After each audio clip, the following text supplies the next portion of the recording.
The hero party has just sealed the demon lord away, and while this is a huge win, they know that as long as he isn't defeated for good, the world will always be in danger. Everyone feels guilty that they couldn't finish the job, but their leader tries to give them hope, telling them that one day a new hero will rise up and finish what they started. Years pass, and now Thunder Pike, an A-rank party, is on a public dungeon raid. They're in the middle of the mission, but the thought of the demon lord and the promise of a future hero still hangs over them, reminding them that their work is far from over. The people might have peace for now, but the threat is never truly gone. While the two melee fighters attack, the magic users begin casting their spells, and thanks to the buffs from the party's supporter, Yuka, they are able to take a Hydra down in record time. Individually, the members of Thunder Pike are already really strong, but when they work together, they are nearly unbeatable, which is part of the reason why they have so many fans. The Thunder Pike party might seem like a strong and united team to outsiders, but the truth is, they don't get along as well as people think. After their latest dungeon raid stream ends, Yuka, the red mage of the group, tells the team that he's done with them and is quitting Thunder Pike immediately. Simone, the party leader, is shocked and asks him why he wants to leave. Yuka explains that it's because he's not getting paid fairly. The small amount of money he got today isn't enough to live on, and if this keeps up, he'll have to take out loans just to get by, which he refuses to do. Simone argues that Yuka isn't earning more because he doesn't contribute enough to the team. Barry, another member of the group, adds fuel to the fire by saying that Yuka doesn't even fight in battles and just wastes their equipment with his enchantments. Yuka is shocked and upset to hear Barry call his enchantments useless, but he quickly realizes that Barry isn't the only one who feels this way. The only one who actually thinks Yuka is useful is Jamie, but that's just because he's good at setting up their streams. Kanala tells him that if he wants to be paid more, then he has to be more active as a member of the team. But Yuka doesn't think she has the right to say that since she's basically a healer and Yuka is always protecting her in battle. The fact that they don't value the work he does is exactly why he wants to quit the party. Simone asks him if he's really sure he can manage on his own if he leaves. He says the only reason Yuka is even B rank is because they are childhood friends, and Simone did him a favor by letting him join Thunder Pike. And even if he leaves, they'll be just fine without him. Since they clearly don't think Yuka deserves to be paid well, Yuka definitely isn't going to stick around. Yuka has wasted the last 5 years of his life supporting this party, and they would never have gotten this far without his help. But the others still all think he's useless, so they won't miss him at all. Now that Yuka has officially quit Thunder Pike, he heads to the guild receptionist to ask if there's any work available.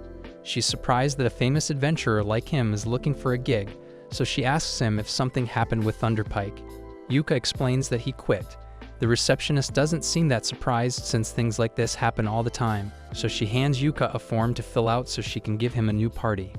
Once he's done filling out the form, he hands it to the receptionist, but just then, a girl comes running up to him for a big hug.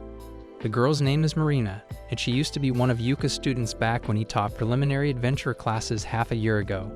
Yuka is glad she's doing all right. She's curious about why Yuka is here, so she asks him, and he tells her that he's currently looking for a new party since he recently left Thunder Pike. Marina doesn't even let him finish his sentence because if he's looking for a new party, then she would love to have her beloved teacher join hers. Yuka says yes to Marina's offer, and soon he's sitting with her and the rest of her team. Silk is really excited to have Yuka on board, but she's also a little surprised. Yuka is a really strong adventurer, like B rank strong. He could easily join a much better team, but he's totally cool with being in their D rank group. In fact, he actually likes it better this way. Back when he was in his old team in Thunder Pike, they always went on super tough missions. To get ready, Yuka had to buy a bunch of expensive magic stuff, which left him broke all the time. That's why he wants to take it easy for a while and just deal with some low-level quests instead. Since Marina, Silk, and Rayan are all on board with the idea, Yuka officially joins their party. Their first mission together is to collect magic iron ore from the Painta mine dungeon. It's been a long time since Yuka felt excited to go on a mission like this, and it definitely brings back a lot of old memories from when he was starting out as an adventurer. Yuka recalls that this dungeon has a lot of magic ore veins on the 6th floor, and Silk tells him he is correct, but they were hoping to avoid fighting the 5th floor boss. So Yuka suggests they should start on the 4th floor instead. As they enter the dungeon, Marina takes the lead and uses a stick to check for any traps that may have been set, and Yuka is so proud because she's doing it exactly how he taught her. but for now he asks her to let him take the lead since he has a more efficient method. Marina doesn't understand what he means since their party doesn't have a scout or thief to detect the traps. But while that may be true, Yuka has a magic item that should be useful in this situation. It's a detection lamp, and thanks to a special type of oil, it illuminates traps so they can spot them just like a scout would. The lamp really is useful, but Silk asks if it's okay for Yuka to be using it since special oil sounds really expensive.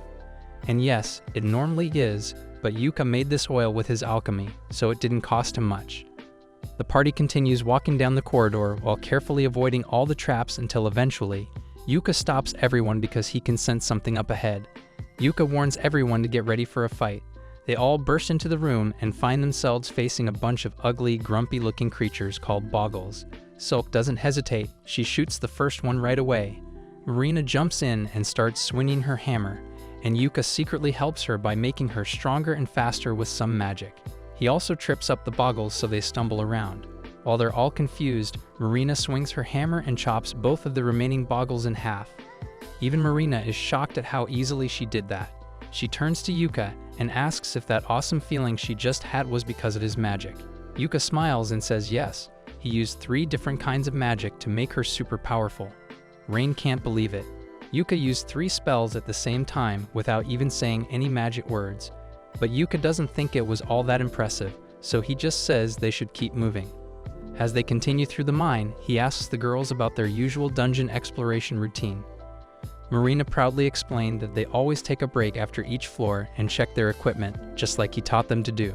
Since that's the case, Yuka suggests that they should rest a bit before they continue. After their break, Marina and the others check all their equipment for damage, and everything seems to be in working order. So they are ready to continue their mission and head down to the next floor. On the second floor of the dungeon, the group is suddenly ambushed by a group of undead miners, and the only way to get rid of them is for Rain to use holy magic. So everyone needs to protect her while she uses her chant. Marina and Silk plan to handle the defense, but Yuka tells them he has this covered, so he casts a blessing of light on all of them, and while it won't kill the undead miners, it does stop them from coming closer, so it's a good defensive measure. Eventually, Rain finishes the holy light spell and uses it to eradicate the undead. Once they are safe, Marina begins praising Rain for a job well done. Yuka praises her as well, since there aren't many people who can use light magic on the scale that Rain just did. But doing that probably drained a ton of her mana, so he casts Refresh Mana to help her recover. Rain can't believe Yuka can use Refresh Mana, since that's a really rare skill. It completely restores the mana of whomever it's cast on, and having that skill alone would make Yuka insanely valuable to any party that works with him. But Yuka thinks she's exaggerating a little because he only learned Refresh Mana as a way to compensate for having an obscure job like a red mage. Although it was really difficult for him to learn it, afterwards, the group continues walking down the path, and as they go, Yuka begins pouring a liquid on the ground. Silk asks him what he's doing, so Yuka explains that he is pouring holy water over their footprints in order to stop undead monsters from following them. Silk is worried and asks if it's really okay for him to waste his holy water like that, since it's really expensive. But Yuka tells her it's fine, since once again, he made this himself. The group is in shock that Yuka is able to make holy water even though he isn't a priest, but he has a special method for it. By purifying the ashes left behind by the undead when they are defeated, Yuka is able to process it into holy water. The ashes he got from the undead miners will be more than enough to make up for the amount of holy water he's using. By the time they finally make it to the 3rd floor, Yuka suggests that they should take another break since they'll begin mining from this point forward. And since they haven't eaten for a while, he whips out some cooking utensils from his magic bag and says he will make them a meal. Magic bags aren't that rare, but this is Rain's first time seeing a magic bag in person, so she's really excited. Yuka starts cooking breakfast, sausage and eggs. While he's cooking, he pulls out a strange pot. The girls watch in amazement as Yuka taps the pot, and it magically fills itself with a delicious-looking soup. Yuka explains that it's a special pot he found in an ancient palace. It makes different kinds of soup every time you use it, which is super helpful when you're on a dungeon adventure. The girls are really happy because they haven't had a good meal like this in a long time. Silk notices something strange though. The food seems to have magic in it. She asks Yuka about it, and he says he doesn't know why. He just cooked it with a lot of love, but maybe his magic accidentally made the food special. Finally, they reach the 4th floor of the dungeon and find a giant lizard made of rock blocking their way. But as the monster charges at them, Yuka casts a slow spell on it so it practically freezes in place. Marina then rushes forward to attack, and normally she wouldn't risk it. But since Yuka's enchantments have buffed her strength and stamina, she decides to try using her magic blade ability. With it, she's able to slice the rock lizard's head off in one go. Once the fight is over, Marina is totally exhausted since Magic Blade uses up a ton of her mana. Yuka tells Marina to keep using her new strength as much as possible, even if she feels a little weird. He then uses his magic to help her regain her energy. Since they found a lot of special rocks called magic ores on this floor, Yuka and the girls start mining them. After a while, they collected a huge pile of ores. Yuka asks if they have enough for their quest, and Silk says they need a few more. Unfortunately, there are no more ores on this floor. The only way to get more is to defeat the boss on the next floor and go down to the floor below that. The girls aren't happy about this because the boss on the next floor is called the Novice Crusher Steel Crab, and they're worried they might not be strong enough to beat it. But Yuka tells them they don't need to worry since he will do his best to handle the boss on his own. A little while later, they arrive at the boss's room, but before they head in, Yuka pulls out a camera artifact. Rain recognizes the artifact and asks if Yuka plans to live stream his battle, but he was actually just going to record instead. He always records his battles so he can study his mistakes later. If he's going to be recording anyway, Marina asks him to make it a live stream since she thinks it will be a lot of fun. Yuka is fine with live streaming his fight, but while he's setting it up, he realizes he doesn't know the name of this party. He asks them, but Silk tells him they haven't actually thought of party name yet. In fact, they aren't even officially registered yet. Since that's the case, he asks them if they have any good ideas for a team name. Marina thinks for a second and comes up with the name Clover, specifically a 4-leaf clover to represent their 4 members. Everyone really likes the name, so from now on they shall be known as Clover. Just then, Yuka realizes that this is going to be their party's first live stream, and he'd feel bad if he was the only one who got the spotlight. So he asks the others if they want to help him fight the boss, but they all tell him that it's fine for him to handle it solo. In that case, Yuka isn't going to hold back. So he casts Great Blink Shadow and Protector Shield buffs on himself and then enters the boss room. The Steel Crab awakens and immediately tries to strike Yuka, but he uses his speed buffs to dodge. Once he's out of the crab's range, he begins casting tons of debuff spells on it. Once the crab is sufficiently weakened, he casts a gravity spell to crush it against the floor. With this, the Steel Crab boss has been defeated, and it didn't even take him 1 minute to do it. So Yuka is pleased with his performance. He then ends the stream, and Marina runs up to hug him for being so amazing, but she's hugging him a little too hard. So the others ask her to let go before Yuka ends up in a wheelchair. After making sure his back is fine, Yuka tells everyone that they should bring the Steel Crab's body back to the guild so they can sell the parts.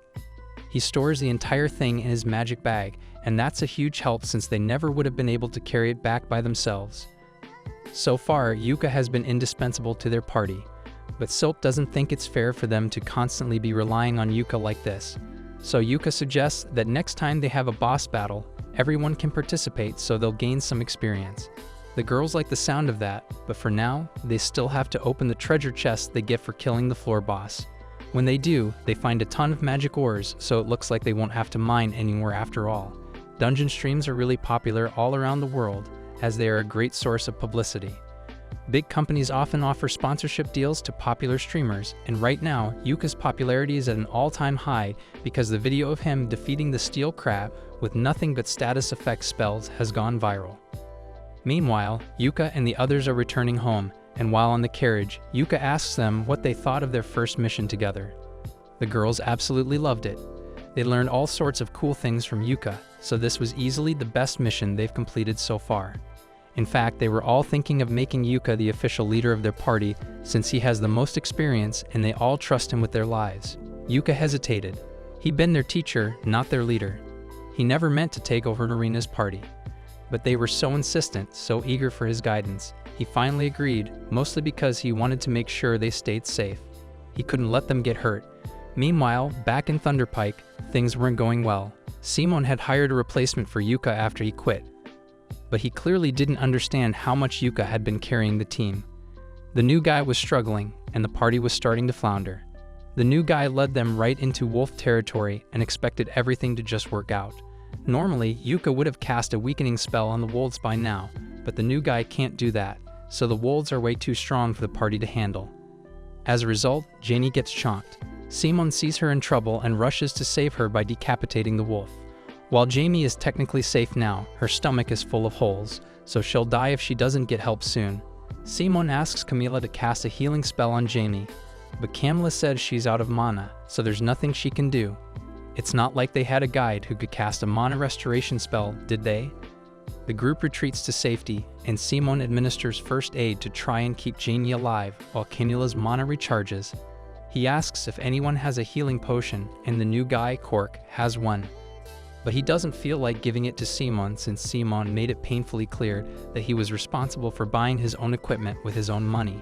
Simon tells him that now is not the time to be worrying about money when one of his teammates is about to die.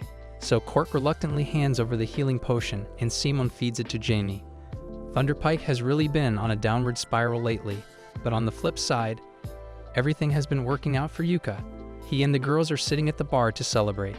And while the reward for their quest wasn't that high, the steel crab's body was in good condition, so the guild paid a good price for it. Speaking of money, Yuka asks Marina and the others what system they've been using to split up the party's earnings. They tell him that Silk usually handles all the party's money, and each member gets a set allowance. Yuka is a little surprised since it's rare for a party to entrust all the money to a single member, but the group has a reason for that. They've all been saving up so they can eventually afford to buy a house as a party since it's a little awkward to have to be renting at the inn all the time. Since they are trying to save their money, Yuka tells them it's fine if they continue with the allowance system. Silk asks if he is really okay with her handling all the finances since she thought an adventurer like him would want to handle his own money. But Yuka trusts her, so there's no reason to change the system they already have. While Yuka and the others are having fun and getting along, Simon and the rest of Thunderpike are upset because that was the worst outcome they've had in years. Thankfully, they were able to save Janie's life, but things could have gone really badly. Simon blames it all on Cork. The rest of the party gets in on it and starts calling Cork useless for not being able to get them out of that mess. But Cork isn't going to let them put the blame on him since everyone knows that dire wolves track their prey through scent. So it's common sense to buy a scent blocker in preparation for the mission. This is clearly the party's fault for not being prepared for the situation. But Simon tries to turn it around on Cork and says that if he knew about the scent blockers, then he should have told them. The fact that Jamie almost died is entirely his fault too because he didn't buy scent blockers for the entire party. The gaslighting is strong with this one, but thankfully it's not strong enough to fool Cork. So he realizes he wants no part in a party where no one is willing to take accountability for their mistakes and quits on the spot. Yuka overhears this, and he can't believe Thunderpike still hasn't learned from their mistakes, but that doesn't concern him anymore. He turns back to the girls, and Marina tells everyone what they should do for tomorrow. Silk remembers something Yuka once told her about it being important to take a day off after every mission, so she suggests that they do that. Everyone agrees that Yuka should lead the party. Since he has the day off, Yuka decides to go shopping. He needs to buy more healing potions and magic scrolls, and he also needs to make some holy water. He's going to be busy for a while, so he tells everyone to meet back there later. Suddenly, Arena notices that their dungeon adventure is being shown on a popular website. Yuka's fight with the steel crab is the #1 video. He's surprised because he only posted it a few hours ago, and it already has thousands of views. People are amazed that a red mage, which is a pretty rare job, was able to defeat the steel crab without even touching it. The announcers tell everyone to keep an eye on Yuka and his party, Clover, because they just might become the world's greatest party. Simon and the other members of Thunderpike see Yuka's stream as well, and they are all incredibly jealous that Yuka is actually doing well without them. But they still refuse to admit that Yuka might have been more useful to them than they gave him credit for. Thunderpike is always going to be a bunch of haters, but it looks like there is actually someone else hating on Yuka from a distance. And he seems mad that Yuka is getting comfortable with his new party. A couple of days later, Yuka is back in the guild, and he's looking at the notice board to see if he can find any quests that will be good for the girls. The receptionist sees him struggling to decide, so she comes over and asks if she can help. Yuka asks her if there are any quests that are easy enough for a party of noobs, but also paying a decent amount of money. The receptionist tells him that he is being a little too optimistic here. He's never going to find such a perfect quest. But given the circumstances, she points to a C-rank quest that involves fetching some magic stones from the Orden Forest. Yuka thinks this just might work, but he's a little curious as to why the quest is C-rank when fetching magic stones will usually only be D-rank. The receptionist explains that there has been a large magical beast sighted near the forest, so this quest is slightly more dangerous than normal. Marina bursts into the guild and immediately yells that they'll take the quest before Yuka can even finish explaining it. Yuka tries to stop her, but Marina says she trusts him. If he thinks they can handle it, then they can. Besides, they've been to that forest before, so it shouldn't be too hard, right? She's confused though because all the other quests are easy, but this one is much harder. That's when Yuka explains that there's a dangerous magic beast living in the forest now, which is why the quest is so difficult. Hearing that there's a magical beast in the forest makes the girls reconsider whether it's a good idea to take that quest after all. But they ultimately decide to just go with it anyway, since if Yuka is with them, then they are sure everything will work out in the end. In that case, Yuka tells them all to get their items ready and to meet him an hour later in front of the stagecoach so they can head to the forest. Just then, the receptionist returns with the quest receipt, and all this seems a little too convenient. So he asks the receptionist if she planned things so they would end up like this, and she doesn't deny having some part in this.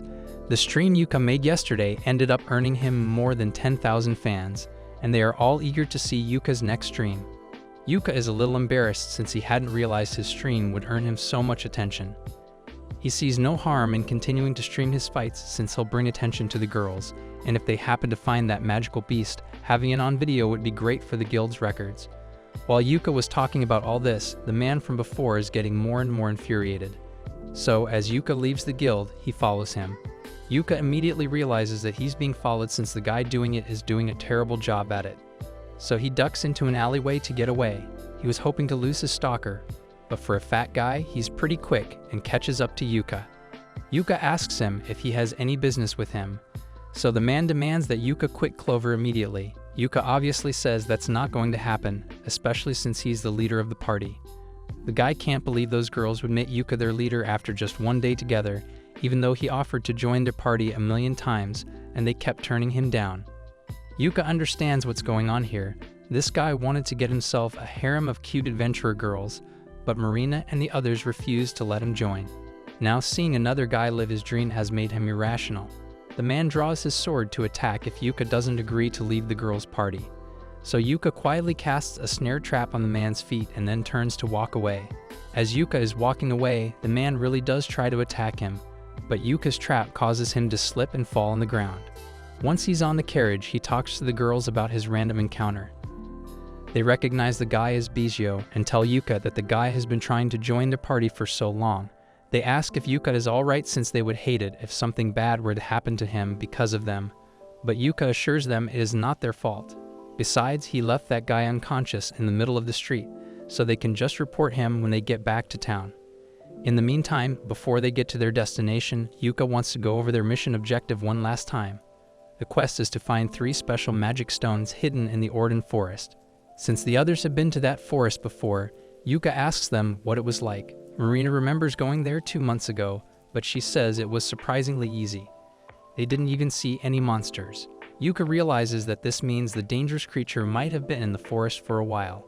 He decides to livestream their adventure. That way, if they encounter the beast, everyone at the guild will know what it's like. And if they get into trouble, it will be easy to ask for help. Once they arrive in the forest, Yuka begins the stream, and the group starts making their way through the forest. Yuka decides to be the rear guard since beasts usually attack from behind, but Marina asks if it's really alright for him to be at the rear since he's in the most danger there. Yuka tells her she doesn't need to worry since not only can he use Blink Step to get away if his life really is in danger, his clothes also have really good defense stats, so he can take a couple of hits before he goes down. They soon reach the waterfall where they are meant to gather the magic stones, but just before they can reach there, Yuka tells everyone to wait because he can sense something coming. The magic beast finally reveals itself, but all the confidence Yuka had earlier goes out the window because that thing is a high-level monster that's usually only found in the deepest parts of the dungeon. It's Zarnak. The girls are nowhere near strong enough to handle this thing or even survive a minute against it. So Yuka gets in front of them and tells Silk to lead the others back to the Adventurers Guild and get back up while he holds this thing off here. However, the girls know that Yuka doesn't stand a chance against that thing either if he is fighting solo, so they refuse to leave his side. Yuka knows Marina's right. He can't really argue, so he agrees to let them fight alongside him. He uses his magic to make them stronger and faster. Yuka and Marina are the first to charge. Marina rushes forward, but the Zarnak, a giant lizard-like monster, easily knocks her back. Yuka tries to weaken the Zarnak with his magic, but it doesn't seem to be very effective. He's running out of options, so he decides to use a very powerful but risky spell. He needs Marina to distract the Zarnak while he casts it. Marina agrees and bravely faces the monster, doing her best to keep its attention while dodging its attacks. Even when she's about to get caught, Silk and Rain assist with their magic. Thanks to their combined efforts, Yuka has enough time to finish casting the level 5 spell, a highly destructive prismatic missile. Now that it's complete, Yuka fires it straight at the beast's face. The prismatic missile explodes, and at first it doesn't seem to do much. But then, the monster starts coughing up blood. Rain casts a powerful lightning spell, and the monster is paralyzed. Yuka yells at Marina to attack, and he uses his magic to make her attack even stronger. Marina charges forward and swings her sword with all her might, and in one amazing move, she cuts off the monster's head. Yuka falls to his knees, relieved they won. Back in town, everyone watching the stream is shocked. They'd never seen such a powerful spell before. But of course, there's always someone who has to be negative. Back in the forest, Yuka is a little dizzy from using so much magic. But he's okay. He's glad everything worked out, but that fight was way too tough for a group of newbies like them. And the only reason they managed to make it out alive was because they got lucky. He tells the girls that he's going to scold them later because of their reckless behavior, but the girls think Yuka is just as reckless as they were because he initially ran into battle alone, totally expecting to get himself killed, and that's unacceptable behavior. Yuka can't deny that he was prepared to sacrifice himself, so he compromises and says they can all talk about their grievances later. For now, they should probably wash themselves off since they are all covered in sweat, and Marina is covered in Zarnak's blood. While the girls bathe in the river, Yuka starts setting up camp, and this whole thing brings back fond memories from 6 months ago. Back then, Yuka was in charge of training Marina's team, and he was impressed with how well the girls were adjusting to the job of adventuring. However, there were a few areas they could improve in. Marina was a little clumsy, Silk was overly cautious, and Rain was really timid. Even though they almost died, Yuka was so impressed with how well they fought that he wanted to give them their official adventurer licenses right there. Later that night, the girls set up their tent, gathered firewood, and even set up traps to warn them if any monsters came near. As Yuka watched them work, he felt really proud. He knew they would become amazing adventurers someday, but he never thought he would actually join their team. A few days later, they're back at the guild, and it looks like the guild master wants to talk to them. The girls are a little scared. They ask Yuka if this means they are in some kind of trouble, but he thinks this meeting is probably about the Zarnak they defeated. A mission like that should have been classified as B rank. The quest should have been harder, maybe even C rank. Someone needs to look into why it was marked as easy. Suddenly, the guild master of Benwood walks in. The girls are so nervous they stand up straight. He looks at Yuka and demands to know what happened. Yuka tells him he already wrote a report, but the guild master wants more details. Yuka tells the guild master to stop being so scary because he's making the girls nervous. Marina tries to stop Yuka from talking to the guild master, so casually since he is a really powerful person. But the guild master actually respects Yuka a lot, so there's no need for formalities between them. Benwood tells everyone they can sit down. Benwood already knows what happened in the forest, but he wants to know what Yuka thinks about the whole situation. Yuka tells him that he suspects this might have been the result of an overflow, causing a monster several levels stronger than usual to appear. Benwood agrees with Yuka's conclusion and immediately has his secretary issue an emergency investigation quest to get to the bottom of it. Both Yuka and Benwood seem to understand how serious overflows can be, but Marina has no idea what that is, so she asks Yuka for an explanation. Yuka tells her that an overflow is a phenomenon that occurs when a catalyst causes monsters in the dungeon to spill out.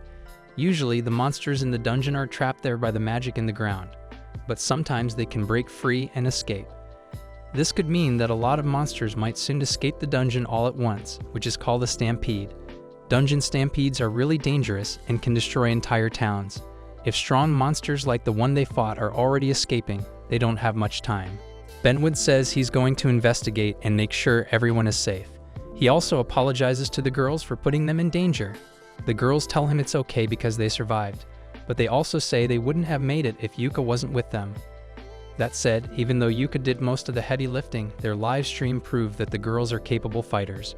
So as a reward for doing so well against the Zarnak, Benwood intends to promote all of them to C rank. Although the promotion depends on the girls having Yuka's assistance since he is A rank. Yuka doesn't know what Benwood is talking about since he is only B rank, but that's when Benwood informs him that he is getting a promotion as well. Everyone who watched the livestream saw the high-level prismatic missile spell used on the Zarnak, so it is abundantly clear that Yuka deserves a promotion, and starting today, he will now be an A-rank adventurer. Afterward, Yuka and the girls head downstairs to have a drink and congratulate each other on their promotions. While they are all together, Yuka pulls out the bag of coins he got as the reward for their quest and gives it to Silk to count. Silk opens the bag, and she is shocked because she has never seen so many gold coins in one place before. Yuka explains that even though the quest was originally D-ranked, because of the difficulty, it ended up being treated as a B-ranked quest, so the payout is a lot higher than it would have been otherwise. Silk puts all the coins on the table so she can start counting. But then she notices a piece of paper at the bottom of the bag, and it has Yuka's name on it, so she gives it to him. Yuka opens it, and it turns out to be a note from Benwood apologizing for everything Yuka had to go through. There's also a platinum coin in there as a little bonus for Yuka. Platinum coins are really valuable, so Yuka adds it to the party's funds. Silk finishes counting all the money they earned, and she announces that they have enough to buy a house. Marina is so excited that she jumps up and knocks over all the coins. Silk is happy too, but she feels a little bad because they only earned so much money because of Yuka. Yuka tells Silk not to worry about it. He's the leader of their group, and leaders are supposed to help their team. Even though he helped them earn a lot of money, it's still all of their money. The group continues to celebrate late into the night, and at one point, Rain asks Yuka if he has a dream he wants to accomplish. Yuka is caught off guard by the question, so he asks if there's a specific reason she's asking. Rain explains that they've just reached their goal of purchasing a house thanks to Yuka, so she wants to know what Yuka's dream is so they can help him achieve it. Since she asks, Yuka tells her that his dream is to conquer the deepest floors of the achromatic darkness dungeon. As soon as the girls hear this, they spit up their drinks in surprise because the dungeon is quite literally the most dangerous one out there. It even possesses an abyss gate, an artifact known to be a direct gateway to the underworld. Yuka says the abyss gate is precisely why he wants to conquer the achromatic darkness, so Rain asks him if he intends to go through the abyss gate if he reaches it. However, Yuka explains that he just wants to see what the edge of the world looks like. Yuka tells the girls that his uncle once tried to reach the gate of the dungeon, but he couldn't do it. Yuka used to tell that story all the time when he was a kid, and now he really wants to try it himself, even though he knows it's probably impossible. Marina thinks it's a cool goal, so she suggests that they all go to the achromatic darkness together and try to reach the gate, just like Yuka always dreamed of. Yuka tells her it's not that simple since that dungeon is so dangerous that just entering it requires permission from the government, and you'd have to be an A-rank party to gain approval. Even so, Rain still thinks it'd be a good idea, so she says she wants it to be their party's next goal. All the others agree and promise to work hard to make Yuka's dream a reality, but they won't be attempting it anytime soon though. With each passing day, Clover's streams have been gaining more and more popularity. Right now, they are streaming a battle against an undead hand, and thanks to their flawless teamwork, they are able to take it down with a lightning spell from Rain and a rock scroll from Yuka. That concludes the stream, so they wave to their fans, and everyone at the guild absolutely loves them except the members of Thunderpike, who hate how popular Yuka has become. Barry thinks Yuka only looks impressive because he is in a team of newbies, but Simon actually heard that Yuka recently got promoted to A rank, so he might just be that good. Besides, Yuka's popularity isn't their biggest concern right now. Thunderpike has been constantly failing quests recently, and Simon thinks it's because all the new people they hire end up being useless morons. In fact, none of them ever end up sticking around for more than one day. But that can't be because there's something wrong with their team, right? Speaking of their team, Simon asks why Janie isn't here, so Candela explains that Janie wasn't in the mood for a drink. Simon gets pissed since, after that mission where Janie got mauled by a wolf, she's been slowing the team down constantly. As for Janie herself, she has locked herself in her room and has been watching videos of Yuka's live stream on repeat for hours now. The other members of Thunderpike are starting to realize that Yuka may have been more useful than they gave him credit for. So since the reason Yuka quit in the first place was because of his low pay, they could just increase his cut a little. And since Jamie hasn't been doing much lately, they can cut her pay instead. A few hours later, Yuka and the others return to the guild to report the success of their mission.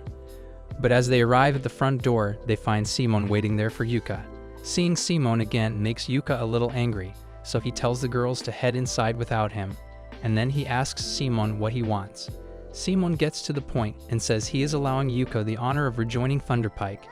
Yuka can't believe that just came out of Simon's mouth, but Simon tries to manipulate Yuka into considering it by reminding him that his dream to see the Abyss Gate can only come true if he's part of an A-rank party like Thunderpike. Plus, ever since Yuka bailed on Thunderpike, they've been struggling to complete quests. So Simon says it's Yuka's responsibility to come back and make things right. Yuka listens to Simon, but he doesn't care. He and Simon used to be friends, but Simon has been treating him really badly, so Yuka doesn't want anything to do with him anymore. Yuka walks away, leaving Simon alone. Bijio was watching everything, and he looks like he's planning something bad. Back inside, the girls ask Yuka what happened with the guy outside. Yuka explains that it was Simon, the leader of his former party. As soon as Marina hears this, she gets worried because Yuka might end up rejoining Thunderpike. But as Yuka stated earlier, nothing on Earth would ever make him go back to that show of a party. That aside, they still have to report their mission success to the guild, so they all head to the reception desk. And afterward, they'll have drinks to celebrate. As she's ready to leave, Yuka stops her and insists she sit down and at least hear what the quest is about. He explains that their party has been personally requested by Earthy. The girls are surprised since Earthy is the most renowned workshop in the country. In fact, So's bow was crafted there, making it an honor to receive a direct request from them. Despite this, the girls still question why Earthy would specifically choose Clover. Yuka explains that Earthy is launching a new theme of equipment for ladies that is both stylish and safe. So they basically want Marina, Silk, and Rain to conquer a dungeon while wearing the new outfits in order to promote the brand. Marina can't believe they are really going to be poster girls for a brand as big as Earthy, but Silk and Rain are already fixing their hair for the mission. It's a really good deal since they get paid to conquer a dungeon and get to keep the armor afterward. So they tell Yuka they'll accept the offer, and the group later sets out for Iron Dungeon. On the day of the quest, Yuka meets up with the girls inside the dungeon, where they have already changed into their new Earthy gear. He compliments them, saying they look adorable, and notes that the equipment is not only stylish but also highly functional, making it a perfect fit for them. However, he notices that Rain seems upset with him for some reason, though he has no idea why. As they enter the dungeon, Yuka explains that it's relatively old and consists of only 4 floors. However, at the bottom, there's an entrance to a separate dungeon, which is their actual target. To reach the main entrance of this second dungeon, they need to take the stairs. But since the stairs are extremely long, Marina suggests using a rope to climb straight down the middle and save time. Yuka tells her that normally she would be right and that people have tried doing that in the past, but this dungeon has a distortion field preventing you from going anywhere that isn't a designated path. He tells them to be careful not to get caught in the field, but then he notices that Rain still seems upset, so he asks her if he did something wrong. Rain doesn't say anything, but the others know why she's upset, so they tell Yuka to take a closer look at Rain's outfit. Yuka glances at Rain, trying to figure out what he might have missed. That's when he notices she changed her ribbon bow color from red to blue today. Realizing she's upset because he hadn't complimented her, he quickly tells her it looks great on her. That simple remark lifts her mood instantly. With that settled, they proceed to the second floor. Thanks to his lantern, Yuka spots a trap ahead and warns the girls to stay back while he handles it. He pulls out a long stick and taps the trap, triggering several dozen spears to shoot out from the ground, walls, and ceiling. That would have been a terrible way to die, but now that the trap is sprung, it's safe for them to move forward. Now they are going to have to squeeze through all the spears, so while walking, Yuka asks if anyone is having any trouble. Thankfully, since their new armor is so snug, the girls have no trouble passing through the spears. Once they make it a little farther down the corridor, Yuka senses something up ahead and warns the girls to get ready for battle. The group comes face to face with a group of orcs, and the second Silk sees the orcs. Years of generational hatred come flowing back into her mind. Yuka knows that orcs are the natural enemy of elves, but he asks Silk to remain calm so she doesn't make a mistake. Yuka plans to hit them with powerful magic first, then Marina will attack with her sword, and Silk can provide backup from the rear. Now that everyone knows the plan, Yuka casts his enchantment spells, and Rain begins casting a fireball spell. Once she's done, she shoots it at the orcs, setting them ablaze. Yuka then joins in with a rock blast.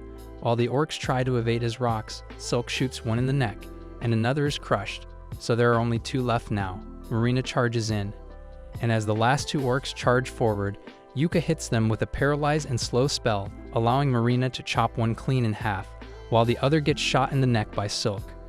Marina then finishes it off by splitting the orc's head in half. Now that the battle is finally over, Yuka walks over to the orc corpses to pick up the magic stones and asks Silk if she has calmed down now. Silk apologizes for her outburst, but she can't help but be filled with rage whenever she sees an orc. Yuka understands that she can't control her reaction to orcs since it's just a part of being an elf. Nina approaches Yuka and tells him she found something strange on one of the orcs' bodies. Handing it over, Yuka examines it and realizes it's a Memorandum of Revelation scroll, an artifact capable of uncovering hidden abilities in those who use it. It's unusual for a low-ranked orc to possess something this rare. However, in its current damaged state, the scroll isn't very valuable. Still, rather than selling it off, Yuka decides to repair it and let one of the girls use it. Silk asks what happens if one of them uses the scroll. Yuka explains that it will unlock a hidden talent.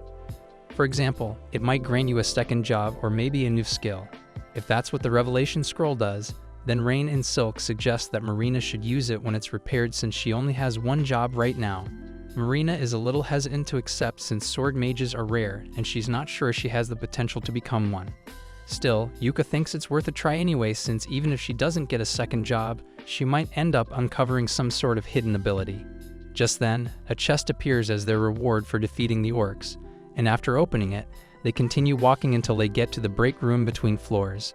The reward they got from the chest was a magic bag, so Rain is over the moon with joy since everyone said she could have it, mostly because magic bags are more useful to people in support roles. If they ever find another scroll, Yuka thinks it would be best for Silk to use it, as it would allow her to store more arrows.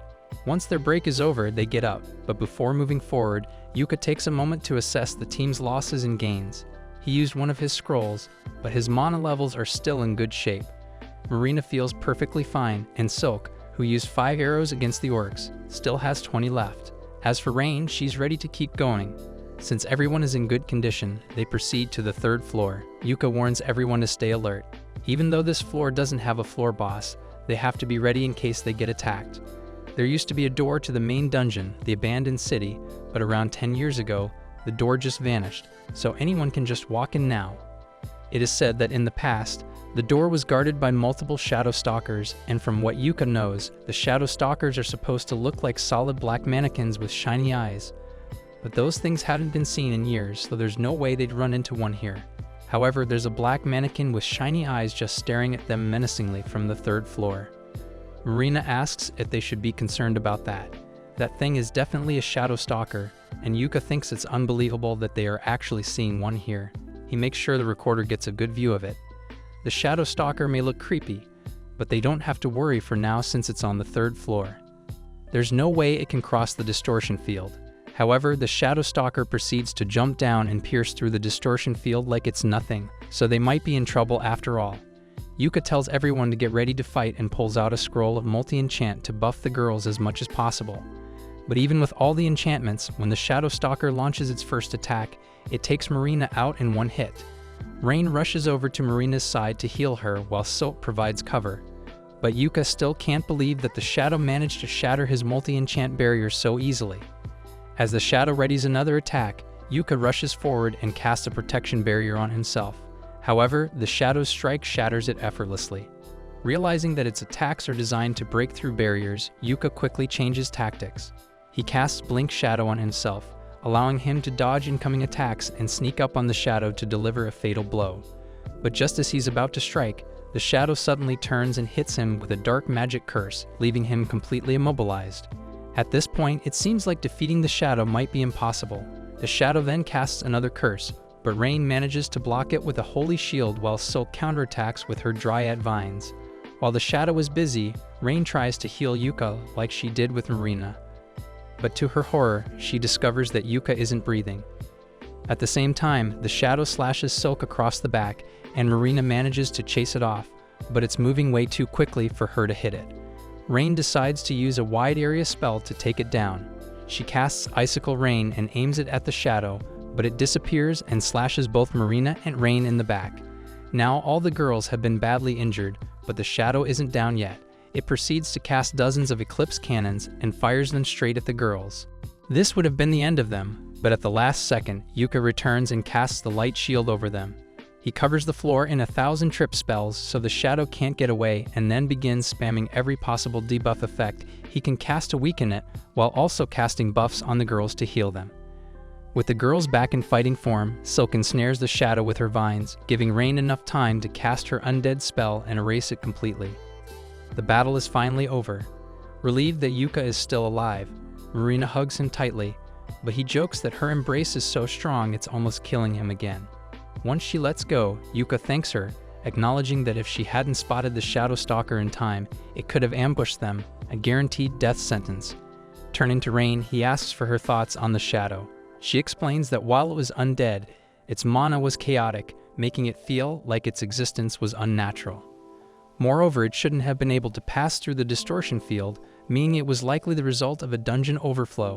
When she asks what they should do next, Yuka suggests that since they've already reached the bottom floor, they should at least finish their quest before heading back up. In that case, Marina asks if they should inform everyone of the Shadow Stalker with a stream, but Yuka would rather not since they are wearing Earth's unreleased equipment line. He doesn't want to show it to the public without permission from the company. Yuka suggests they finish the quest quickly so they can get out of there. They keep moving and head down the corridor, where they find the door that leads to the abandoned city. According to legends, people once lived there. However, their quest only requires them to make it to the gate, not enter. So once they touch it, they turn around and head back to the surface. After returning, Yuka makes his report to the guild, and once he is done, he meets up with the girls who were waiting outside. Silk asks him how it went, so Yuka tells her he submitted the footage they recorded and informed the guild about the Shadow Stalker. The guild will likely want to interview them about it later, so Yuka suggests they should take the next 2 days off and stay in Kolto. Marina likes the idea and excitedly asks Yuka if he'd like to go on a date with all of them. Since she isn't familiar with the city, she was hoping he could show her around, while Rain is eager to explore all the artifacts the city has to offer. Seeing no reason to refuse, Yuka agrees to go on a date with them. Thunderpike continues going on adventures in an attempt to maintain their A-rank status, but Barry has constantly been complaining about their rations, reminiscing about the quality meals Yuka used to provide. Simone dismisses his complaints, saying there's no point in dwelling on it now, and instead focuses on moving forward. He checks in with the team, asking if they still have enough mana and potions. Barry admits he didn't buy any potions, arguing that there was no need to waste money on them when Camila could just heal him. However, Camila reminds him that her mana isn't unlimited. Frustrated, Simone tells them to stop arguing and asks Jamie to get their stream set up so they can continue. While she works on it, Barry starts insulting her, calling her weak and useless for no reason. The rest of the team joins in, piling on the criticism. Without Yuka around for them to pin their failures on, their frustration has spiraled out of control, and Jamie has become their new target, with no way to defend herself. While this mission was yet another failure as they return to the guild, Momar tells them that if they keep failing missions like this, then there's a chance they may be demoted. She tells Simone that his party might be better off accepting quests that are a little easier so they can actually complete them this time. Personally, she suggests they should aim for C-rank quests next time. Simone is outraged that she would say such a thing to an A-rank adventurer, but she tells him he hasn't been producing any A-rank results, so he won't be getting special treatment. Simone once again tries to blame his shortcomings on others and says it's the guild's fault for not introducing them to someone he can manipulate into doing the heavy lifting for the team. But Maumar doesn't give a damn about his excuses and sends him away with nothing else to do. Thunderpike sits at a table to brood, but Jamie sits at a separate table because she doesn't get along with the others so well anymore. Barry is still angry that Maumar would threaten to demote them, but Simone calms him down because Maumar is right about them. They haven't been performing as well as they used to, so maybe A-rank missions are a little too much for them to handle right now with just the 4 of them. However, if Simone thinks their lack of a 5th member is a problem, then Camila tells him to hurry up and find a new member for their party since that's his job as the leader. Simone knows Camila is right, but even if he finds someone else, there's no way he would get someone as good as Yuko. so Barry asks him if they can just bring Yuka back to Thunderpike. However, Simone already tried that, and Yuka turned him down. If he's going to bring Yuka back, then he's going to have to do something to convince him to ignore the past few years of gaslighting he had to endure. That's why Simone suggests that they should take a mission in the Achromatic Darkness dungeon, since it has always been Yuka's dream to conquer it because he wanted to find an abyss gate. Simone thinks they can lure Yuka back into their party if they pretend that they are interested in clearing the dungeon. Since only A-rank parties are allowed to go in there, there's no way Yuka could do it with the newbie girls in his party.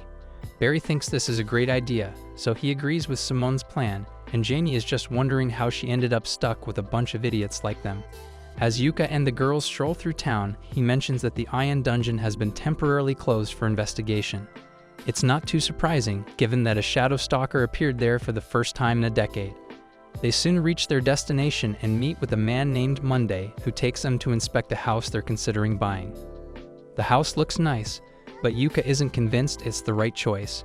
Being on the ground floor makes it an easy target for break-ins, and with large windows, privacy could be a major concern, especially for the girls living there. Understanding their concerns, Monday offers to show them another property. The second house has been recently remodeled into a family home, featuring private bedrooms on the second floor, an underground storage area, and rooftop access. Marina loves it, and Yuka finds it appealing as well, but he isn't ready to make a decision just yet. He asks Monday to put a temporary hold on it, and Monday agrees to keep it on the market while Yuka thinks it over. Monday then leads them to a third house, but as they walk, Yuka starts feeling uneasy. Rei notices and asks if something is wrong. He explains that it's nothing major, but Thunderpike's base is nearby, and he'd rather avoid running into them. The moment the girls hear this, they decide they don't even want to see the last house. It doesn't matter how luxurious it is, even if it were a 7-story mansion, they have no interest in living anywhere near Thunderpike. Marina suggests they just buy the last house they saw since that one was pretty good, and Yuka agrees to that. That same day, they get everyone's stuff moved over to the new house. Yuka says he will help the girls put their stuff in the house, so he asks if they have decided which rooms they want. But they were actually waiting for Yuka to choose his room first. Yuka is confused, so he asks them if they are saying they want him to live with them, and that's exactly what the girls are saying. Since this is meant to be a party base after all, and it's all thanks to Yuka that they could even afford to buy the house in the first place, of course, they want him to live with them. Yuka is hesitant to live under the same roof as the girls, but Marina reminds him that when they camp out on their adventures, Yuka has no problem sleeping right next to them. So this shouldn't be any different. It's hard to argue with that logic, so Yuka agrees to move in, but he's setting some ground rules. He tells the girls to keep in mind that he's a man, so they have to actually use their door locks when they are changing their clothes or something. He just really doesn't want to get forced into embarrassing situations. As long as they all respect each other's privacy, there shouldn't be any issues. With that settled, they sit down at the lunch table to eat and toast to their future as Clover. However, Yuka notices that Rain is a little distracted, so he looks at the TV, and to his surprise, he sees a report about a party taking on the Achromatic Darkness dungeon. The announcer talks about how Thunderpike received permission from the guild to perform an investigation in the Achromatic dungeon, and they appear to have teamed up with another party, all with the aim of reaching the Abyss Gate. Hearing that Thunderpike is chasing his dream feels like a slap in the face to Yuka, and the girls assume he must be upset. However, he assures them he's fine. To him, it's not a competition. If he's going to explore the Achromatic dungeon, he wants to do it with Clover. He doesn't care if Thunderpike goes before him. He'd rather just forget about them and enjoy his meal. Just then, he receives a summons from the guild. Yuka and Rain head over to see what it's about and learn that a party has specifically requested his help for an upcoming mission. At first, Yuka is curious, but the moment he sees that the request is from Thunderpike, he rejects it outright and continues with his day. A few minutes later, Simon finds out about Yuka's refusal and goes out of his way to track him down for an explanation. Yuka had expected this, so he faces Simon as he approaches. Simon demands to know why Yuka turned them down, and Yuka simply states that there's no deeper reason, he just has no interest in working with Thunderpike ever again. Even if the mission involves his dream, he's honestly surprised Simon even remembers that his goal is to find an Abyss Gate. Regardless, he has no intention of getting involved and wishes Simon luck. Simon tries to guilt him into reconsidering, saying he already made preparations assuming Yuka would accept. But that sounds like a Simon problem, not Yuka's. Besides, it was incredibly rude to send a request to someone who was already committed to an active party. As long as it was just a request, Yuka had every right to refuse for any reason he wanted. Simon gets angry and tells Yuka he is in the wrong for abandoning Thunderpike, but Yuka is at his limit and yells back that Simon is the one in the wrong. While Yuka was in Thunderpike, everything from pre-quest preparations, quest research, and even intel gathering was dumped on Yuka's shoulders, and not once did Simon show any gratitude for all the work he put in. All Simon ever did was use him, so as far as Yuka is concerned, they are no longer friends. Simon is stunned and asks Yuka what he's supposed to do now, since if Thunderpike fails another quest, they'll be demoted again. That's not Yuka's problem to deal with. He takes Rain's hand and walks away. 2 weeks later, Yuka meets with the guild master, who has some bad news to share. It looks like a dungeon overflow really is occurring because, in addition to what happened to Yuka's party in Ion, there have been several other incidents around the country. Given the circumstances, the Royal Academy couldn't deny the possibility of a dungeon stampede, which is likely why they granted Thunderpike permission to investigate the achromatic darkness. With that said, Benwood wants to nominate Yuka and the rest of Clover for an investigation quest in the achromatic darkness. Yuka immediately tells Benwood he can't accept the quest because there's no way a C-rank party like Clover can do a job like this. Besides, even if Thunderpike isn't reliable, there are other A-rank parties included in the achromatic dungeon investigation. However, Benwood tells him that the other parties have gotten fed up with Thunderpike's tricks and backed out of the mission. In fact, it looks like Thunderpike never actually intended to go on the mission because they haven't even submitted a formal application for it. Ben then pulls out a logbook and shows it to Yuka, but Yuka already knows exactly what this is because it is the only conquest log of the last mission into the achromatic dungeon. In it, there is proof that the Abyss Gate exists. That's exactly why Ben wants Yuka to take on the investigation, because Yuka is passionate about the Abyss Gate, and any reports he provides would be completely reliable. Ben isn't asking him to conquer the entire dungeon just to take a look inside. However, that still means fighting his way through, and Yuka thinks the risk is too great. Understanding his concerns, Benwood offers him something for the quest, a scroll of exit. With it, Yuka can instantly leave the dungeon whenever he wants. He urges Yuka to reconsider. Just then, Momar arrives and hands Yuka the formal request form for the mission. According to it, he'll be joining a party called King of Walmelia, and his team will be granted provisional A-rank status for the duration of the mission. This is shaping up to be a big deal, so Yuka decides he needs to discuss it with his party before making a decision. After returning home, he tells the girls about the request and admits he's considering turning it down. They're shocked that he would pass up such a huge opportunity. Yuka understands that taking part would be a major step forward for their party, but he doesn't believe they're ready yet. There's still a lot of experience they lack and preparations they need to make, but while they can't do much about their lack of experience, Silk tells Yuka they can still make the necessary preparations before the mission begins. Ryan asks Yuka if he's scared for some reason. Yuka hadn't thought about it until now, but he really was scared. He's worried that he might lose the girls if they take on a dangerous mission like this because that's the last thing he would want to happen. The girls feel the same way about him, but they promise to do everything they can to make sure they come back from the mission safely, so Yuka can trust them to handle themselves. Yuka realizes he was being overly cautious and apologizes to the girls for not believing in them. They all agree to take on the achromatic dungeon together. Later that day, the group heads back to the guild to tell Benwood that they are accepting the quest. However, they talked it over and realized they may need an extra person, so they asked if he could introduce them to a good scout. Momar had expected something like this, so she already had someone lined up. This is Nen. She's the daughter of one of Momar's friends, but after one too many pranks, she gets banned from her homeland. So Momar took her in and helped her change her life around. Nen introduces herself as a former thief, but now she is a C-ranked ninja, and she promises to make herself useful to the team. She asks to be hired as their scout.